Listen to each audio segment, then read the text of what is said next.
The next time you feel that rush of responsibility, try one question. Did they tell me this is about me, or did my body assume it? Then move through 3 small steps. First, observe what you actually know. They became quiet is an observation. Someone you care about gets quiet, and within seconds, you are searching for what you did wrong. Nothing has been explained, but their mood already feels like evidence, and the tension like your job to fix. That reaction may be turning uncertainty into guilt. You will learn how to check the facts, recognize real impact, and pause before fixing something you may not have caused. Your partner comes home quiet, and you start reviewing every message you sent that day. A coworker responds more sharply than usual, and you become extra helpful, hoping to make the tension disappear. A family member sounds disappointed, and you apologize before you even know what the problem is. A friend sends a brief reply, and you wonder if you somehow changed the relationship. Sometimes you ask, "Are you okay?" But the question is carrying another question underneath it. Are you okay with me? And if they say, "I'm fine," you keep watching. You become careful or unusually cheerful. You try to repair the room while the cause is still unknown. That is the pattern. You do not simply notice their mood. You receive it as a verdict about you. From the outside, this can look like empathy. You are attentive. You notice small changes. You care about how other people feel. But inside, it may feel more like an alarm. You cannot relax, while someone near you is uncomfortable. Their irritation becomes the most important fact in the room. You may abandon what you need or apologize with no clear offense attached. Even when your efforts work, the relief can teach your nervous system a costly lesson. Monitoring works. You feel safer again when their mood improves. So the next time someone becomes distant, you watch even more closely. Over time, you carry emotional assignments no one gave you, then feel guilty for being tired of them. The cycle often moves very quickly. First, you notice a change in mood. Then your mind fills the missing information with personal fault. It must be me. That presumed fault becomes a threat to connection. They are upset with me. Something between us is at risk. And then comes the repair attempt. Explain, apologize, become useful, make them laugh, solve the problem, restore the warmth. You may believe you are only trying to make them feel better, but part of you may also be trying to make the tension stop feeling dangerous. For some people, watching moods closely once helped them navigate relationships. Maybe tension carried consequences, or anticipating reactions helped keep the environment stable. That is one possibility, not a diagnosis or a universal history. Whatever its origin, another person's emotion becomes your emergency before it becomes clear information. A mood is information. It is not a conclusion. They may be tired, worried, distracted, or frustrated about something unrelated. They may also be upset about something you actually did.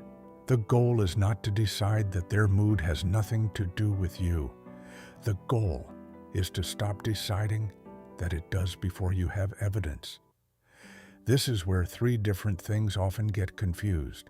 Empathy means noticing that someone is having an experience and being willing to care.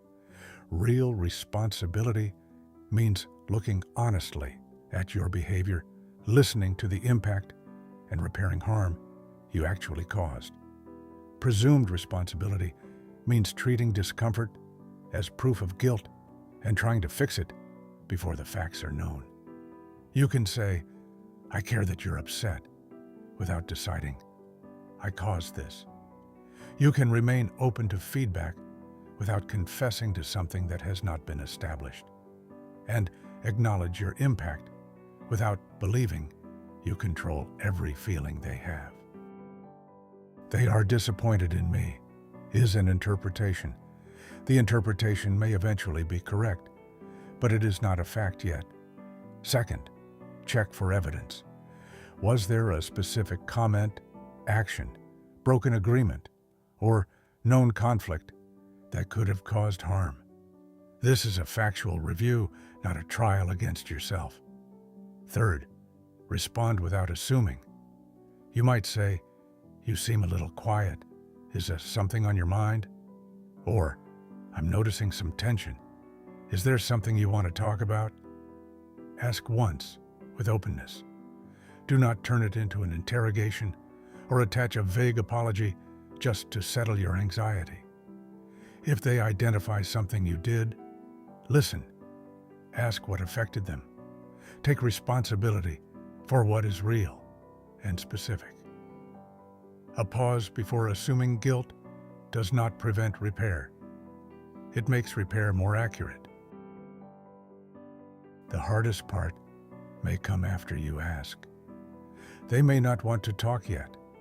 They may stay irritated, offer no reassurance, or not fully understand their own mood. That leaves an interval in which you cannot immediately restore certainty. The pause may feel irresponsible because fixing the mood used to feel like care. But waiting for facts is not indifference. You can remain available without pressing, give them time without disappearing, and return when there is something real to discuss. Imagine your partner becomes silent after dinner. The automatic response is to replay the conversation, ask repeatedly, "What is wrong?" apologize vaguely, and put your evening on hold. The new response is quieter. You notice the alarm in your body. You separate silence from accusation.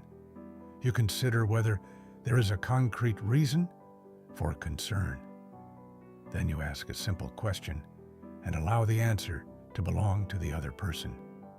If you caused an impact, you repair it. If you did not, you resist inventing one. If you still do not know, you let uncertainty remain uncertainty for a while. This will not always feel calm at first. A familiar pattern can feel responsible even when it is exhausting. A healthier response can feel wrong simply because it is new. Someone else's mood can matter to you without becoming an immediate verdict about you. Instead of asking, "How do I make this discomfort disappear?" try asking, "What do I know? What am I assuming? And what responsibility actually belongs to me?" You do not need to ignore their feelings. You only need to stop abandoning yourself before you know what those feelings mean. If this helped you see the difference between empathy and automatic responsibility, subscribe to Quiet Clarity. Then watch the next video about another hidden pattern shaping how you respond.